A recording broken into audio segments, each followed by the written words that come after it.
मेराज रोजोनीते अल्लाह अपनी नबी के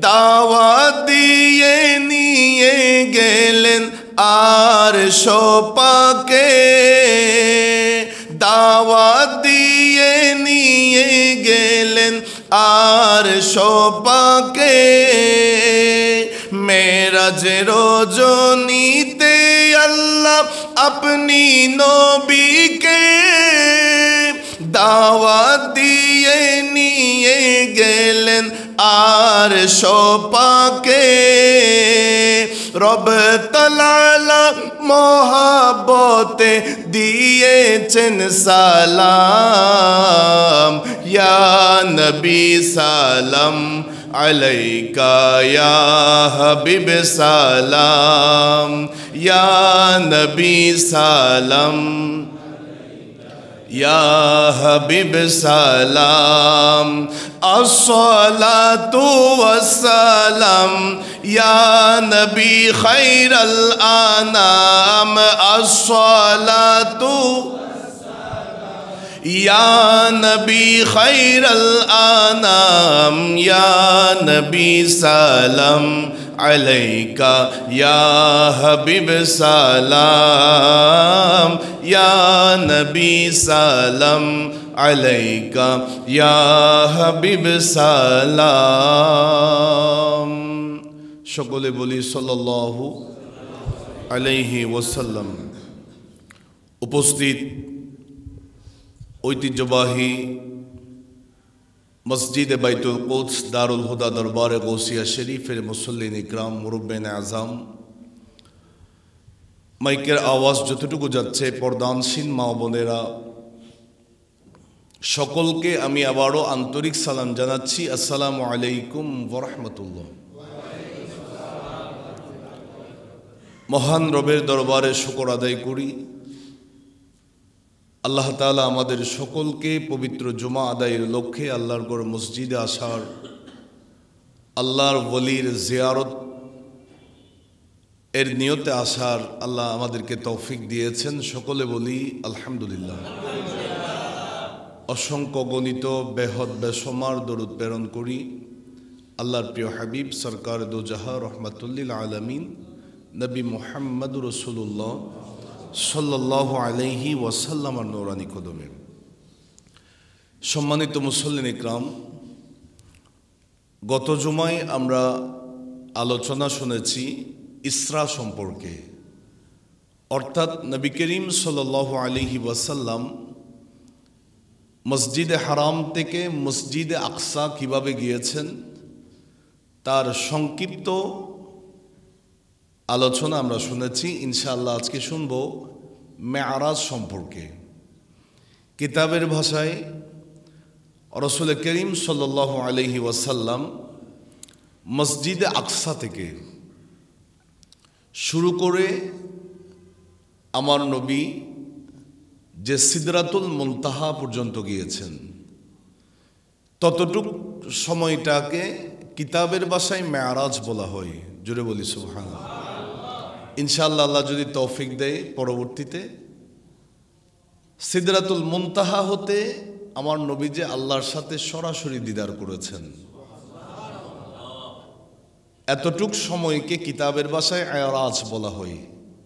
আল্লাহ আমাদের সকলকে মেরাজের আলোচনা কোরআন সুন্নাহর আলোকে শুনে বুঝে আমাদের ঈমান আকীদা মজবুত করার তৌফিক দান আমিন। এখন আসুন হযরতে আবু সুফিয়ান পরবর্তীতে তিনি ইসলাম কবুল করেছেন, মুসলমান হয়েছেন। নবী যখন মেরাজ করেছেন তখন তিনি ইসলাম কবুল করেন নাই। সে সময় বাদশাহ হিরাক্লিয়াসের কাছে অভিযোগ নিয়ে গিয়েছেন আবু সুফিয়ান। সিরিয়ার বাদশাহ হিরাক্লিয়াসের কাছে গিয়েছে অভিযোগ, আমি এসেছি মক্কা থেকে, ইসলাম ধর্মের এক প্রচারক নতুন ধর্ম প্রচার করছে, আমাদের সব মানুষদেরকে আই ওয়াশ করছে, ব্রেইন ওয়াশ করছে, তার কাছে গেলেই নিজের ধর্ম ছেড়ে সে মুসলমান হয়ে যায়। এখন শুনছি তিনি নাকি লাইলাম রাতের কিছু অংশে মেরাজে চলে গেছেন, বাইতুল মুকাদ্দাসে আসছে, আবার বাইতুল মুকাদ্দাস থেকে আবার মক্কায় চলে গেছে। এটা কোনো কথা? যেখানে আসতে প্রায় 40 দিনেরও বেশি সময় লাগে। সেই সময় যখন অভিযোগ করছে বাদশার দরবারে, আরো অন্যান্য মানুষরা ছিল, বাইতুল মুকাদ্দাসের একজন খাদেম তিনি গিয়েছেন, ওগো বাদশাহ হিরাক্লিয়াস, ইনি যে অভিযোগটা করছে উনি হয়তো মনে করছে এটা মিথ্যা, তবে এটা কয় তারিখের ঘটনা বলে দিয়েছেন। রজবের 26 তারিখ দিনগত রাত, 27 তারিখের রাতের ঘটনা। তখন তিনি বলছেন এটাকে মিথ্যা বলে ছুটে ফেলে দেওয়ার কোনো সুযোগ নাই। সেই রাত্রিতে বাইতুল মুকাদ্দাসের মধ্যে একটা ঘটনা ঘটেছে, সেই ঘটনার সাক্ষী আমি নিজেই ছিলাম। একজন পাদ্রী তিনি বলছেন রাতের বেলা যখন সবাই ইবাদত বন্দেগী সেরে চলে গেছে মসজিদ আকসা থেকে, আমার দায়িত্ব ছিল সব দরজা জানালাগুলো বন্ধ করার। আমি একে একে দরজা বন্ধ করছি। হঠাৎ করে এমন একটা দরজার সামনে গিয়েছি, মনে হচ্ছে সেই দরজার উপর বিল্ডিং চাপা পড়েছে, দালান চাপা পড়েছে। আমি আমার শরীরের সমস্ত শক্তি প্রয়োগ করে সেই দরজাটা বন্ধ করার চেষ্টা করছি, আমি পারছি না। আমি আবার কয়েকজনকে ডাকলাম, তারাও চেষ্টা করছে, পাচ্ছে না। তখন আমরা সিদ্ধান্ত নিলাম রাত হয়ে গেছে, এখন তো মিস্ত্রি খুঁজে পাওয়া মুশকিল, সুতরাং সকালবেলা আমরা দরজাটা ঠিক করে আবার বন্ধ করব। তবে আজকে যেভাবে খোলা আছে সেভাবে খোলা রেখে চলে যাব। ওই পাদ্রী বলে আমি সকালবেলা যখন বাইতুল মুকাদ্দাসে এসে দেখলাম গত রাত্রিতে যেই দরজা হাজারো চেষ্টা করার পরে বন্ধ করা সম্ভব হচ্ছে না, সেই দরজাটা অটোমেটিকলি বন্ধ করা অবস্থায় আছে। জুড়ে বলেন, আর একটু জুড়ে বলেন। আমি রাতে অনেক চেষ্টা করছি, দরজাটা বাঁধতে পারি না। আর সকালে আসি দেখতেছি দরজা অটোমেটিকলি বন্ধ। দরজার পাশে একটু খুদানো অবস্থায় আছে, মনে হচ্ছে কোনো কিছু, কেউ কোনো একটা প্রাণী সেখানে বেঁধে রেখেছিল। একটু জোরে বলেন না সুবহানাল্লাহ। ওই যে আমার নবী সেই রাত্রিতে অসংখ্য গণিত আম্বিকরাম আলাইহিমুসসালামদেরকে নিয়ে বাইতুল মুকাদ্দাসে নামাজের ইমামতি করেছেন। নবীজির সেই বুরাক হযরতে জিবরিল আলাইহিস সালাম বাইতুল মুকাদ্দাসের বাইরে কোন একটা পিলারের সাথে বেঁধে রেখেছেন। সেই বেঁধে রাখার চিহ্নটাও ওই পাদ্রী বলেন, ওগো বাদশাহ, আবু সুফিয়ান যেই বিষয়ে অভিযোগ করছে ওনার অভিযোগ এটা একেবারে ভিত্তিহীন। কারণ আমি স্বচক্ষে দেখেছি বাইতুল মুকাদ্দাসে সেই রাত্রির ঘটনা, আমি নিজেই রাতসাক্ষী ছিলাম। সুতরাং আখিরি জামানার নবী, ইসলামের নবী, যেই কথাটা তিনি দাবি করছেন, তিনি লাইলাম রাতের কিছু অংশে মেরাজ করেছেন, এটা কিন্তু মিথ্যা নয়, এটা সত্য। জুড়ে বলি সুবহানাল্লাহ। আল্লাহ আমাদেরকে বুঝার তৌফিক দান করুন। এখন আসুন সূরা তাওবার 111 নম্বর আয়াত আমি তেলাওয়াত করেছি খুতবায়। আল্লাহ বলেন, ইন্নাল্লাহা আশতারা মিনাল মুমিনিনা আনফুসাহুম ওয়া আমওয়ালাহুম। আল্লাহ তাআলা মুমিনের জান এবং মালকে ক্রয় করে নিয়েছেন। সুবহানাল্লাহ। আমাদের জান এবং মাল কিনে নিয়েছেন কে? আল্লাহ। আর একটু জোরে বলেন। এখন আপনি যদি বলেন কোটি টাকার বিল্ডিং বানাইছাম, এটার মালিক আমি, এটার হাকিকাতান মালিক কে? আল্লাহ। আর একটু জোরে বলুন কে? আমাদের জানের মালিক কে? আল্লাহ। আল্লাহ সূরা তাওবার 111 নম্বর আয়াতে বলেন, ইমানদার যারা, নিজেকে মুমিন যারা বলে, সেই মুমিনদের জান এবং মালকে আমি আল্লাহ কিনে নিয়েছি। আল্লাহ তাআলা বলেন, বিআন্না লাহুমুল জান্নাহ, জান্নাতের বিনিময়ে। আর একটু জোরে বলেন। সুতরাং আমাদের যেই জান আছে, আমাদের প্রতিটা কাজ কর্ম, প্রতিটা করণীয়, সব কিছুর একটাই উদ্দেশ্য থাকবে আল্লাহকে রাজি করা। কারণ এই জান এর মালিক আমি নই, আপনি নই। যত ধন সম্পদ আমাদের মালিকানায় আছে, এগুলার মালিক আমরা নই, আপনারা নই। এগুলার হাকিকাতান মালিক হচ্ছেন আল্লাহ। আমরা নিজেকে, নিজেদের সব কিছু আমরা আল্লাহর ওয়াস্তে, আল্লাহর রাস্তায় আমরা কোরবানি দিতে প্রস্তুত। বিনিময়ে আল্লাহ আমাদেরকে জান্নাত দিবেন। এই মাইন্ডসেট আল্লাহ আমাদেরকে তৈরি করার তৌফিক দান করুন। আর একটু জোরে বলেন। আল্লাহর নবী সরকারে দো আলম সাল্লাল্লাহু আলাইহি ওয়াসাল্লাম বাইতুল মুকাদ্দাসে সমস্ত নবীদের সাথে আলাপচারিতা করলেন, কথাবার্তা বললেন। আমার বাবারা ভাইয়েরা, সেখান থেকে আবারও আমার নবী বোরাকের মধ্যে চড়ে হযরতে জিবরিল আলাইহিস সালাম সহ আল্লাহর নবী সরকারে দো আলম সাল্লাল্লাহু আলাইহি ওয়াসাল্লামকে নিয়ে চলে গেলেন প্রথম আসমানে। প্রথম আসমানের দরজার সামনে যাওয়া মাত্র, দরজা তো বন্ধ করা আছে, হযরতে জিবরিল আলাইহিস সালাম নক করলেন, করাঘাত করলেন। ভিতর থেকে একজনে প্রশ্ন করছে, কে? হযরতে জিবরিল আলাইহিস সালাম বলেন, আমি সাইয়্যিদুল মালাইকা, আমি হযরতে জিবরিল আলাইহিস সালাম এসেছি। জুড়ে বলেন। এরপরে দ্বিতীয় নাম্বার প্রশ্ন করা হলো, আপনার সাথে কে আছেন? হযরতে জিবরিল আলাইহিস সালাম বাইরে থেকে জবাব দিয়েছেন, আমার সাথে আল্লাহর প্রিয় হাবিব, আখিরি জামানার নবী, কামলিওয়ালা নবী, দয়ার নবী, মায়ার নবী মুহাম্মদুর রাসূলুল্লাহ সাল্লাল্লাহু আলাইহি ওয়াসাল্লাম আছেন। আমার বাবারা ভাইয়ারা, তৃতীয় নাম্বার, ভিতর থেকে ফেরেশতা প্রশ্ন করেছেন, তিনাকে কি আহ্বান করা হয়েছে, ডেকে পাঠিয়েছেন? তিনাকে কি দাওয়াত দেওয়া হয়েছে? হযরতে জিবরিল আলাইহিস সালাম বলে দিলেন, তিনি নিজের ইচ্ছায় আসেন নাই, আমার আল্লাহ তিনাকে দাওয়াত দিয়ে ডেকে নিয়েছেন। জোরে বলেন। এবার যদি প্রশ্ন করেন, হুজুর, প্রথম আসমানের দরজায় যে ফেরেশতা তিনটা প্রশ্ন করেছে, সেই ফেরেশতা কি জানতো না নবী যে মেরাজ করবেন? জবাব আসবে, হ্যাঁ জানতো। তাইলে কেন তিনটা প্রশ্ন করেছে? আমার বাবারা ভাইয়েরা, মনোযোগ দিয়ে খেয়াল করবেন।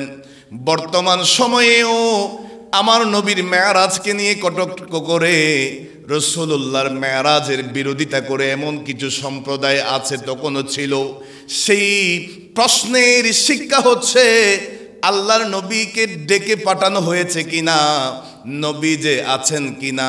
জিবরিল আমিনের মাধ্যমে এই প্রশ্নগুলোর জবাব নেওয়ার কারণ হচ্ছে, আমার আল্লাহ আমাদেরকে শিক্ষা দিয়েছেন, ও তোমরা যারা রাসূলুল্লাহর বিরোধিতা করো, আমার হাবিবের শানে যারা গুস্তাখি করো, শুনে দাও, আমার কামলিওয়ালা নবীকে আমি আল্লাহ এত বেশি ভালোবাসি, আমি আল্লাহ এত বেশি মহব্বত করি। আমার নবী আমি আল্লাহর কাছে আসার জন্য নিজের থেকে চান নাই, আমি আমার কামলিওয়ালা নবীকে বাহন পাঠাইয়া, ফেরেশতা পাঠাইয়া আমি আল্লাহ দাওয়াত দিয়ে নিয়ে এসেছি। জোরে বলেন। আমার বাবারা ভাইয়ারা, প্রথম আসমানের দরজা ওপেন করা হলো। আল্লাহর নবী সরকারে দো আলম সাল্লাল্লাহু আলাইহি ওয়াসাল্লাম সেই প্রথম আসমানের মধ্যে গেলেন, দেখলেন অসংখ্য গণিত ফেরেশতা আছে। হযরতে আদম আলাইহিস সালাম সিংহাসনের মধ্যে বসে আছেন। আমার বাবারা ভাইয়ারা, আল্লাহর নবী সরকারে দো আলম সাল্লাল্লাহু আলাইহি ওয়াসাল্লাম বলেন, আদম নবীর সাথে আমার সাক্ষাৎ হলো, কথাবার্তা হলো। আমি আদম নবীকে দেখলাম, একবার ডান দিকে তাকাইলেন। ডান দিকে যখন তাকাইলেন, তিনি চেহারা দিয়ে হেসে দিয়ে দিলেন, হাসি দিলেন। আবার একবার বাম পাশে তাকাইলেন।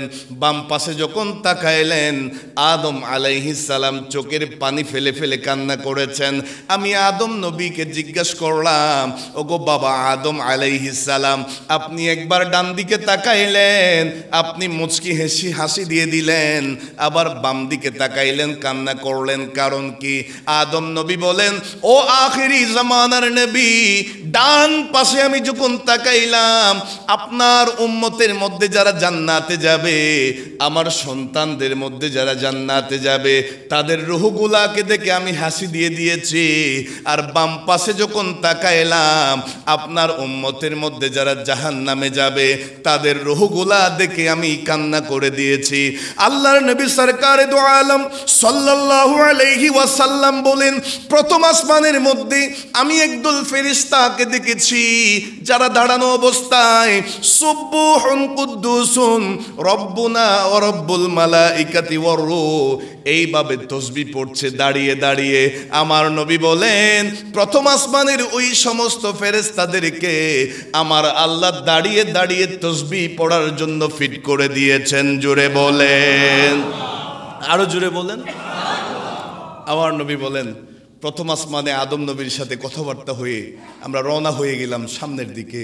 দ্বিতীয় আসমানে পৌঁছলাম, সেম আবারও প্রশ্ন করা হলো। হযরতে জিবরিল আলাইহিস সালাম প্রশ্নের জবাব দিয়েছেন। এরপরে আমি দ্বিতীয় আসমানে ঢোকার পরে হযরতে ঈসা আলাইহিস সালাম এবং ইয়াহিয়া আলাইহিস সালামের সাথে সাক্ষাৎ হলো। আমি সেখানে দেখলাম একদল ফেরেশতা রুকু অবস্থায় আছে, তারা জিকির করছে মারহাবান। হযরতে ঈসা এবং ইয়াহিয়া আলাইহিস সালাম বলেছেন মারহাবান বিল আখি সালিহ ওয়ান নবী সালিহ। এইভাবে আমার নবীকে সম্ভাষণ জানালো, স্বাগতম জানালো। যেই ফেরেশতাগুলোকে আমি রুকু অবস্থায় দেখলাম, তারা পড়ছে সুবহানাল ওয়ারিসিল্লাযী ইউদরিকাল আবসার সুবহানাল আযীমিল আলীম। চিৎকার দিয়ে বলি না সুবহানাল্লাহ। আর একটু জোরে বলেন। হযরতে আদম আলাইহিস সালাম এর সাথে সাক্ষাৎ হলো, ঈসা এবং ইয়াহিয়া আলাইহিস সালামের সাথে সাক্ষাৎ হলো। আমার নবী বলেন, সামনের দিকে আগালাম, তৃতীয় আসমানে গেলাম। সেই তৃতীয় নাম্বার আসমানে আল্লাহর নবী হযরতে ইউসুফ আলাইহিস সালামের সাথে সাক্ষাৎ হয়েছে। সেখানে যাওয়ার পরে কথাবার্তা হলো। আমার নবী বলেন, আমি একদল ফেরেশতাকে দেখলাম সিজদার মধ্যে। প্রথম আসমানে কিয়ামে, দ্বিতীয় আসমানে রুকুতে, তিন নম্বর আসমানের মধ্যে একদল ফেরেশতাকে দেখলাম, তারা কোথায় আছে? তারা জিকির করছে সুবহানাল খালিকিল আলিম আল্লাযী লা মাকরু ওয়া লা মালজা ইল্লা ইলাইহি সুবহানাল আলিয়্যিল আ'লা। চিৎকার দিয়ে বলি সুবহানাল্লাহ। এরপর আমার নবী বললেন, আমি 6 নম্বর আসমানে গেলাম। হযরতে ইদ্রিস আলাইহিস সালামের সাথে সাক্ষাৎ হলো। এই আলোচনাগুলা আল মাওয়াইদ রাজবিয়া কিতাবের মধ্যে আছে। জুড়ে বলি সুবহানাল্লাহ। আমি সেখানে গেলাম, ইদ্রিস আলাইহিস সালামের সাথে সাক্ষাৎ হলো। আমি একদল ফেরেশতাকে দেখলাম, তারা তাশাহুদ অবস্থায় আছে। অর্থাৎ আমরা যেভাবে নামাজের বৈঠকের মধ্যে থাকি, ওই ফেরেশতাগুলা বৈঠকের থেকেই সেভাবেই তারা আল্লাহর জিকির করছে। জোরে বলি, তারা কি পড়ছে? সুবহানার রাউফুর রহিম সুবহানাল্লাযী লা ইয়াখফা আলাইহি শাইইন সুবহানা রাব্বিল আলামিন। আল্লাহর নবী বলেন, চতুর্থ আসমানের মধ্যে ওই ফেরেশতাদেরকে বসা অবস্থায় জিকিররত অবস্থায় দেখলাম। শুধু তা নয়, চতুর্থ আসমানের মধ্যে একটা নদী দেখলাম, যেই নদীর নাম হচ্ছে নাহারুল হায়াত। যেই নদীতে হযরতে জিবরিল আলাইহিস সালাম প্রত্যেক দিন সুবহে সাদিকের টাইমে সেই নদীর মধ্যে জিবরিল আলাইহিস সালাম গোসল করেন। জিবরিল আমিনের একটা নয়, দুইটা নয়, 600 ডানা আল্লাহ যে তিনাকে দিয়েছেন। জিবরিল আলাইহিস সালাম নাহারুল হায়াতের মধ্যে গোসল করার পরে তিনার সমস্ত ডানাগুলা দিয়ে একটা ঝাঁকুনি দেয়। সেই ঝাঁকুনির মধ্যে প্রত্যেকটা পানির ফোঁটায় ফোঁটায় আমার আল্লাহ এক একজন ফেরেশতা তৈরি করেন। বানান জুড়ে বলে। জিবরিল আলাইহিস সালাম গোসল করার পর যে ঝাঁকুনিটা দেন, প্রত্যেকটা ফোঁটায় একটা ফেরেশতা তৈরি হয়ে যায়। বলেন আল্লাহু আকবার। আমার নবী বলেন, এরপরে চলে গেলাম পঞ্চম আসমানে। আমি একেবারে দ্রুত বলে যাচ্ছি। হযরতে হারুন আলাইহিস সালামের সাথে সাক্ষাৎ হলো। আল্লাহর নবী বলেন, হযরতে হারুন আলাইহিস সালামের সাথে সাক্ষাৎ হলো পঞ্চম আসমানে। ষষ্ঠ আসমানের মধ্যে আল্লাহর নবী হযরতে মূসা আলাইহিস সালামের সাথে সাক্ষাৎ হয়েছে। আর একটু জোরে বলেন। মূসা আলাইহিস সালাম ষষ্ঠ আসমানে বসে বসে কান্না করছেন। কয় নাম্বার আসমানে? গত জুমায় আলোচনা শুনছিলাম, মূসা নবী কবরের মধ্যে কি করেছেন? আরো জোরে বলেন। আবার আমার নবীর আসার পথে মূসা নবীর সাথে সাক্ষাৎ হয়েছে, মূসা আলাইহিস সালাম আমার নবীকে সালাম দিয়েছেন। কথা বলেন ঠিক কিনা? নবীরা চাইলে মুহূর্তে চোখের পলকে এখান থেকে ওখানে যেতে পারেন না। মূসা নবী 6 নম্বর আসমানে কান্না করছেন, আমার নবীর সাথে কথাবার্তা হলো। মূসা আলাইহিস সালাম জিজ্ঞাসা করলেন, ওগো মূসা কালিমুল্লাহ, আপনি কেন কান্না করছেন? মূসা নবীর ভিতরে তো একটা আফসোস আছে, একটা কষ্ট আছে। ওগো মূসা কালিমুল্লাহ, আপনি কিসের কষ্ট নিয়ে আছেন? মূসা নবী বলেন, আমি আল্লাহকে দেখতে চেয়েছিলাম, দেখার সেই সুযোগটা পাই নাই। একটু জোরে বলি না সুবহানাল্লাহ। হযরতে মূসা আলাইহিস সালাম বলেন, ইয়া রাসূলুল্লাহ, ইয়া হাবিবাল্লাহ, আমি যে শুনেছি আপনি রাসূলুল্লাহর উম্মত যারা হবে, উলামা উম্মতি কাআম্বিয়াই বনি ইসরাইল, আপনি রাসূলুল্লাহর হাদিসের মধ্যে আছে আমার উম্মতরা, আমার উম্মতের মধ্যে এমন উম্মত আছে যারা বনি ইসরাইলের নবীদের মতো। নবীদের ভিতরে যদি যে কোয়ালিটি আছে, যে কোয়ান্টিটি আছে, নবীদের ভিতরে যা আছে, আমার উম্মতের মধ্যে এমন কিছু উম্মত আছে যাদের মধ্যে নবী হওয়ার যোগ্যতা আছে, নবীদের কোয়ালিটি আছে। তবে আমি রাসূলুল্লাহ হচ্ছি আখেরি নবী, আমি রাসূলুল্লাহ হচ্ছি শেষ নবী। সেই কারণে আমার পরে আর কোনো নবী আসার সুযোগ নাই। জোরে বলেন। আমার নবী তো হযরতে ফারুক আজম রাদিয়াল্লাহু তাআলা আনহুকে বলে দিয়েছেন, হাদিসে পাকের মধ্যে আছে, ও ফারুক আজম, আমার পরে যদি কোনো নবী আসার সুযোগ থাকতো, আমার আল্লাহ তুমি ফারুক আজমকে নবী বানাইয়া দুনিয়ার মধ্যে পাঠিয়ে দিত। জোরে বলেন। হযরতে মূসা নবী বলেন, ইয়া রাসূলুল্লাহ, এই হাদিসের ব্যাখ্যাটা আমাকে একটু বুঝাই দেন।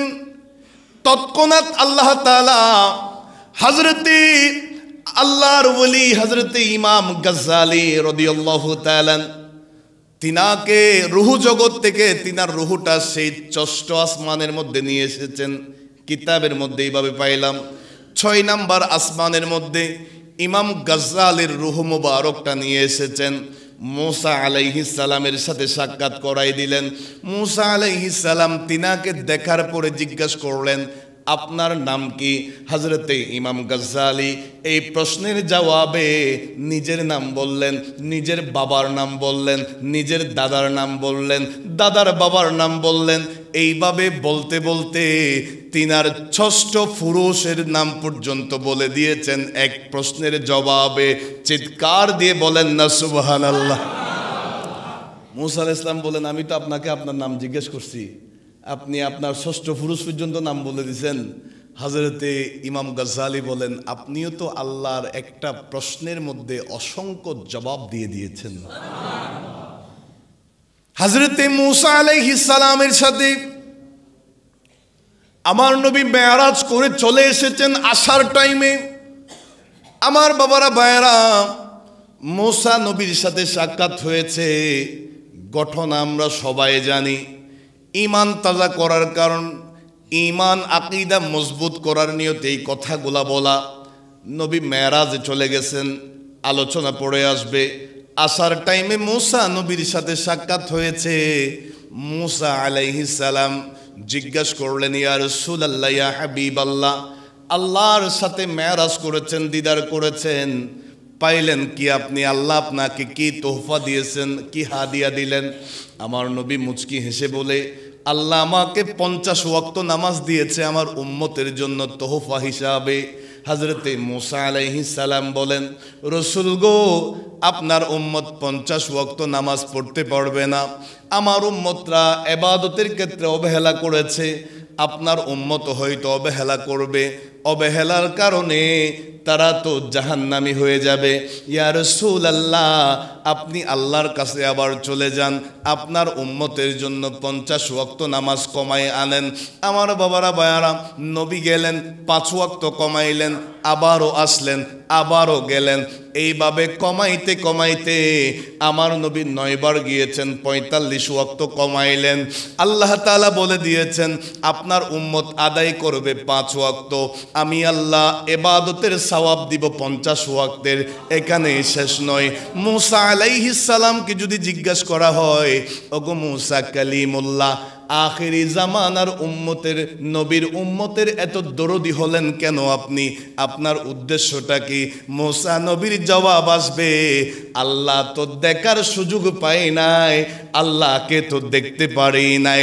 আখিরি জামানার নবী কোন দেওয়াল ছাড়া, পর্দা ছাড়া, কোন পার্টিশন ছাড়া আল্লাহর সাথে সরাসরি দিদার করেছেন। আমি নবীকে দেখা, আমি আল্লাহ দেখার তৃপ্তিটা মিটিয়ে নিয়েছি। আরো জোরে বলেন। হযরতে মুসা আলাইহিস সালামের সাথে সাক্ষাৎ শেষ, নবী চলে গেলেন 7ম আসমানে। দেখলেন হযরতে ইব্রাহিম খলিলুল্লাহ আলাইহিস সালাম বসে আছেন 7ম আসমানের মধ্যে। খানায়ে কাবা যেখানে বর্তমানে, সেই খানায়ে কাবার সোজা সোজা উপরে 7ম আসমানে একটা কাবা আছে, যেই কাবাকে বাইতুল মামুর বলা হয়। এটা ফেরেশতাদের কাবা।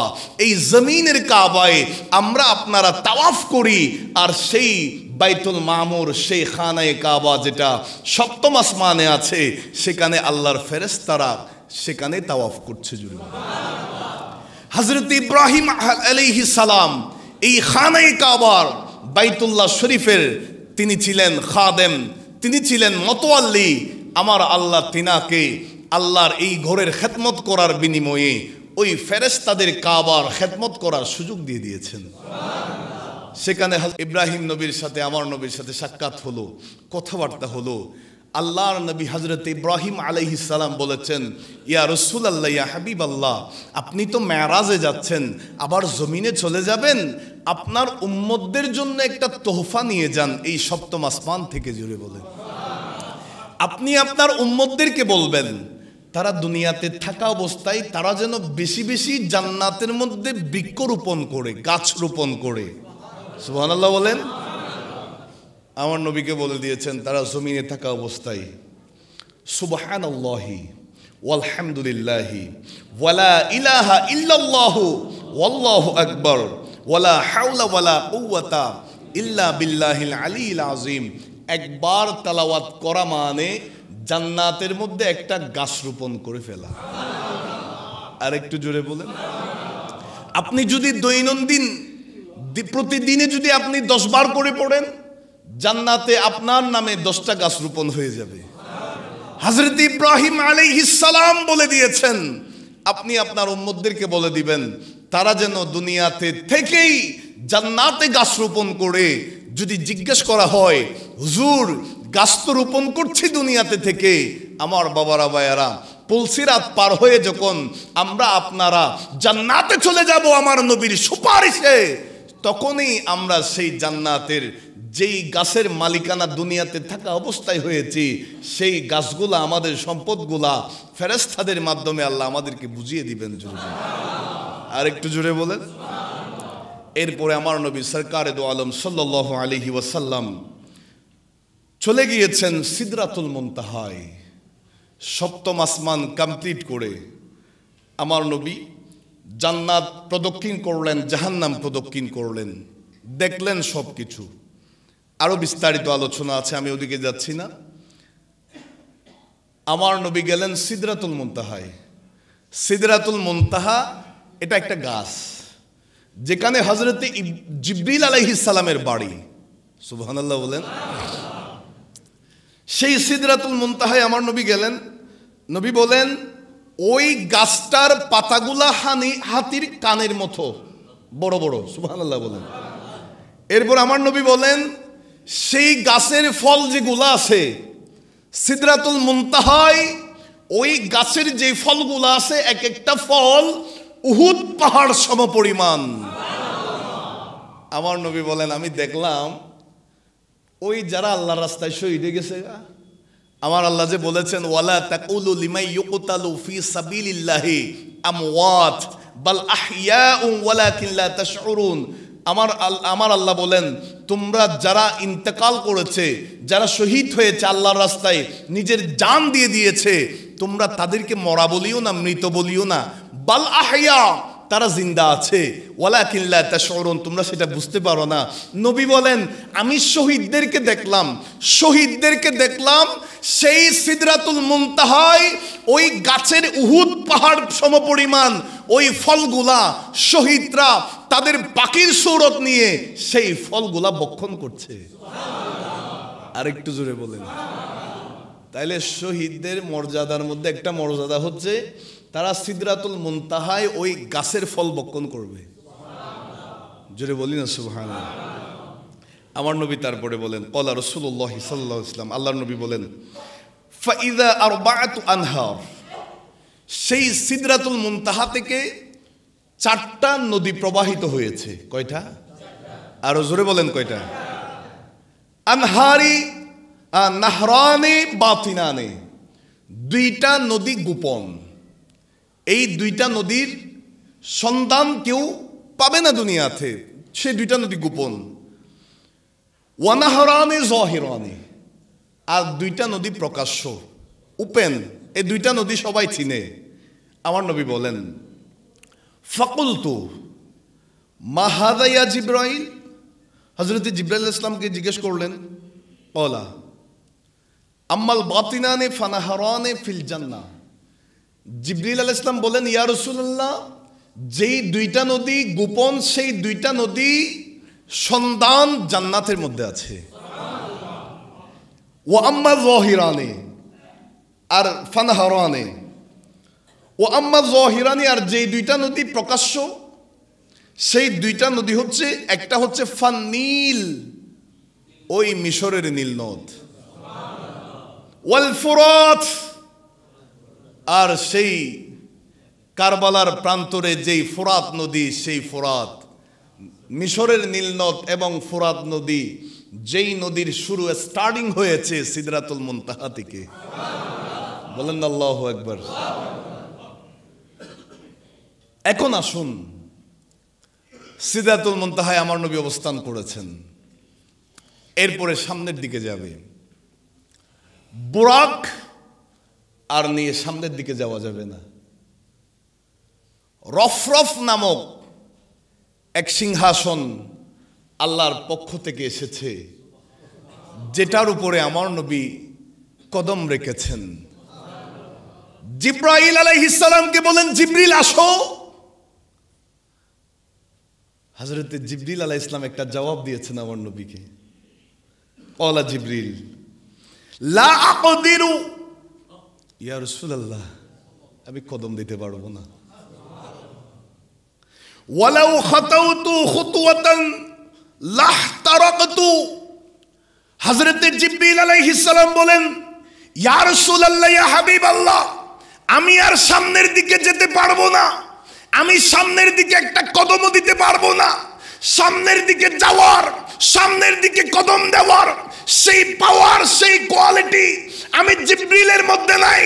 আমি যদি সামনের দিকে একটা কদম দিই, আমি জিবরিল আলাইহিস সালাম জ্বলে পুড়ে চারকার হয়ে যাব। চিৎকার দিয়ে বলি সুবহানাল্লাহ। আরো জোরে বলেন। আর তোমরা যারা বলো আমার নবীর চাইতে জিবরিল আমিনকে বড় বানাতে চাও,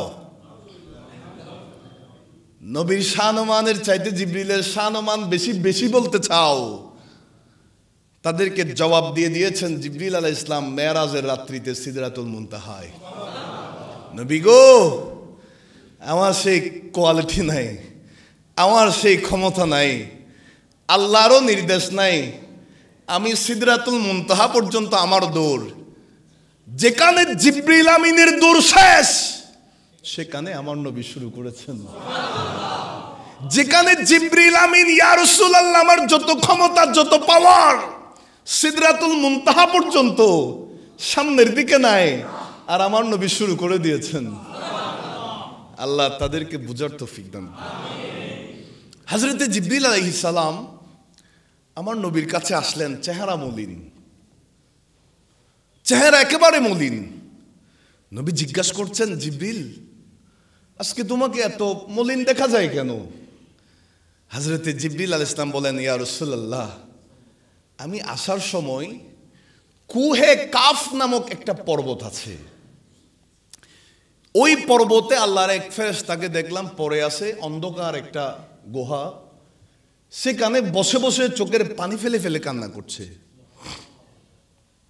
জিবরিল আলাইহিস সালাম তিনার কাছে গেলেন, জিজ্ঞাসা করলেন, ও আল্লাহর ফেরেশতা, তুমি তো আসমানে থাকার কথা অথবা কোনো জায়গায় থাকার কথা, তোমার এই অবস্থা কেন?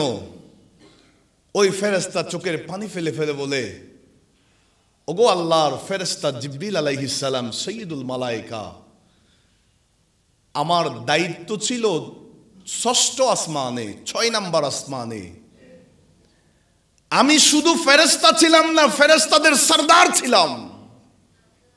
আমার চতুর্পাশে ৭০,০০০ ফেরেশতা ছিল, আমি সিংহাসনে বসা থাকতাম। তো আজকে তোমার এই অবস্থা কেন? তোমাকে আল্লাহ এভাবে কুহে কাফের মধ্যে ফেলে দিয়েছে কেন? সেই ফেরেশতা বলে, আখিরি জামানার নবীর সামনে আমি অহংকার দেখিয়েছিলাম। আর একটু জুড়ে বলেন, আখিরি জামানার নবী যখন, জুহরাতুর রিয়াদ নামক কিতাবের মধ্যে আলোচনাটা, তিনি যখন ৬ নাম্বার আসমানে এসেছিলেন, তিনার সম্মানার্থে সমস্ত ফেরেশতারা দাঁড়িয়ে গেছেন।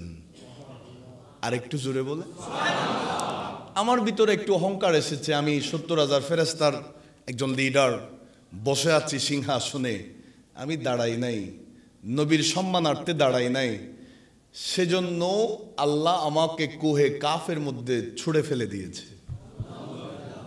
এখান থেকে আমাদের শিক্ষা আছে। আমাদেরকে অনেকে মিসগাইড করে বলে যে, ইয়া নবী সালাম আলাইকা বললে দাঁড়াইতে হয় কেন? আরেকটু জোরে বলেন, আরো জোরে বলেন, নবীর সম্মানে দাঁড়াতে হয় কেন? আমি বলবো, দাঁড়ানোর জন্য তো আল্লাহ কোরআনে বলে দিছেন। একটু জোরে বলেন না।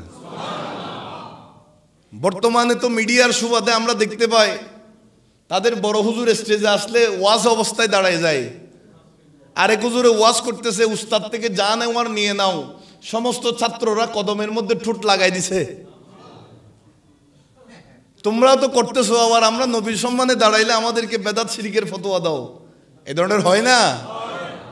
আল্লাহ তাদেরকে বুঝার তৌফিক দান।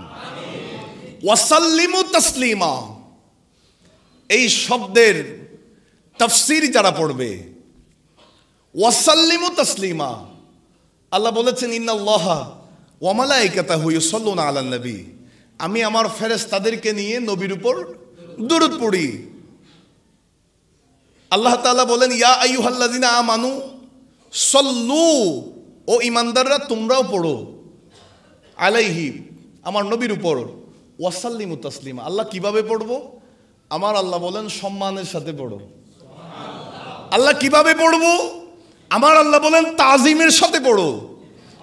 ওয়াসাল্লিমু তাসলিমা এর তাফসীরের মধ্যে, এখন যদি একটা ছোট বাচ্চাকেও জিজ্ঞাসা করা হয়, তোমার আব্বু বলছে তোমাকে ওই হুজুর আসলে সম্মান করতে, এখন কিভাবে সম্মান করবা? ওই বাচ্চা জবাব দিবে, আমি বসা থাকলে দাঁড়িয়ে সম্মান করব। কথা বলেন ঠিক কিনা? তাজিম শব্দ যেখানে, দাঁড়ানোটা সেখানে আসে। কথা বলেন ঠিক কিনা? আমার আল্লাহ দাঁড়াইতে বলছেন, আর ওই ফেরেশতা বলেন, না দাঁড়ানোর কারণে, বেয়াদবির কারণে ৬ নাম্বার আসমান থেকে আজকে কুহে কাফ, এই অন্ধকার পর্বতের মধ্যে আল্লাহ আমাকে ফেলে দিছে। আমরা বলবো, যারা নবীর সম্মানে দাঁড়ানোকে বিরোধিতা করো, তোমার ইচ্ছা নাই দাঁড়াইও না, অসুবিধা নাই, এটা এমন দাঁড়াইতেই হবে এই ধরনের কোনো কথা নয়। তবে যারা দাঁড়ায় তাদের বিরোধিতা করবা না, যারা করো তোমাদেরকেও আল্লাহ জাহান্নামের মধ্যে ভাবে ফেলে দিবে। বিশ্বাস আছে আপনাদের? ওই ফেরেশতা বলেন, সেই দিন থেকে কুহে কাফের মধ্যে চলে আসলাম। আপনি আখেরি জামানার নবীর সাথে সাক্ষাৎ করতে যাচ্ছেন, আপনি একটু বলবেন আমাকে যেন মাফ করে দেয়, আমার জন্য যেন আল্লাহর কাছে একটু সুপারিশ করে, আমার জন্য যেন আল্লাহর কাছে একটু সুপারিশ করে। ফেরেশতা চাচ্ছে হযরত জিবরিল আলাইহিস সালাম চলে গেলেন নবীর কাছে, ইয়া রাসূলুল্লাহ এই ঘটনার কারণে আমার মনটা খারাপ হয়ে গেছে। আমার নবী আল্লাহর কাছে দোয়া করলেন, আল্লাহ তোমার ওই ফেরেশতা এই ঘটনার কারণে আজকে কুহে কাফের মধ্যে পড়ে আছে, চোখের পানি ফেলে ফেলে কান্না করছে, তিনার রাজত্ব তুমি কেড়ে নিয়েছো, তিনার সম্মান তুমি কেড়ে নিয়েছো। আল্লাহরে আমি রসুল মাফ করে দিছি, তুমি আল্লাহ মাফ করে দাও। আর একটু জোরে বলেন। আমার আল্লাহ বলেন, ইয়া রাসূলুল্লাহ ওই ফেরেশতাকে বলেন আপনি নবীর উপর 10 বার দরুদ শরীফ পড়ে আল্লাহর কাছে দোয়া করতে। কয়বার দরুদ শরীফ? ফেরেশতা দোয়া করছেন নবীর উপর দরুদ পড়ে, আমার আল্লাহ তিনাকে আবার আগের জায়গায় ষষ্ঠ আসমানে 70,000 ফেরেশতার লিডার বানিয়ে সিংহাসনে বসিয়ে দিয়েছেন। এখান থেকে শিক্ষা, নবীর দরুদ পড়লে ফায়দা আছে না নাই? রাসূলুল্লাহর দরুদের কারণে গুনাহ মাফ হয়ে যায়। শুধু তা নয়, আমার নবীর সম্মানে না দাঁড়াইলে দুনিয়া আখিরাতে লাঞ্ছনার শিকার হই। কথা বলেন ঠিক না? আল্লাহ আমাদেরকে বুঝার তৌফিক দান করুন। আর একটু জোরে বলেন।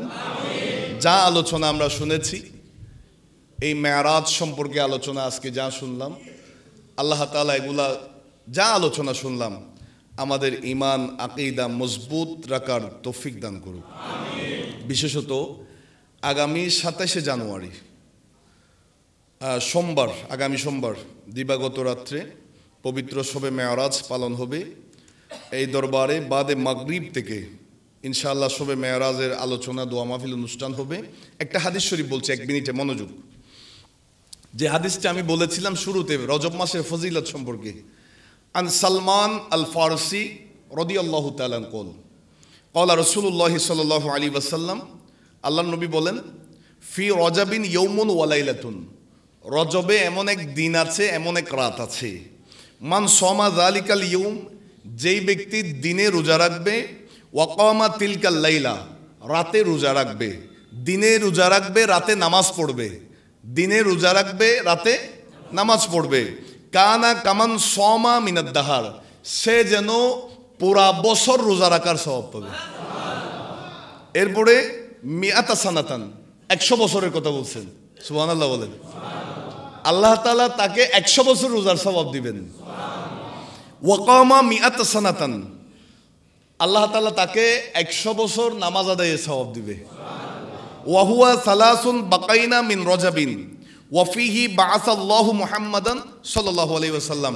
আমার আল্লাহর নবী বলেন, ওই দিনটা হচ্ছে রজবের শেষের 3 দিন আগে, অর্থাৎ 26 তারিখ দিনগত রাত, 27 তারিখের রাত্রে। সুবহানাল্লাহ বলেন। সেই দিনে আমার নবী সরকারে দো আলম সাল্লাল্লাহু আলাইহি ওয়াসাল্লাম নিজের নবুয়ত প্রকাশ করেছেন। জোরে বলি সুবহানাল্লাহ। ওয়াসসালামু আলাইকুম ওয়া রাহমাতুল্লাহ।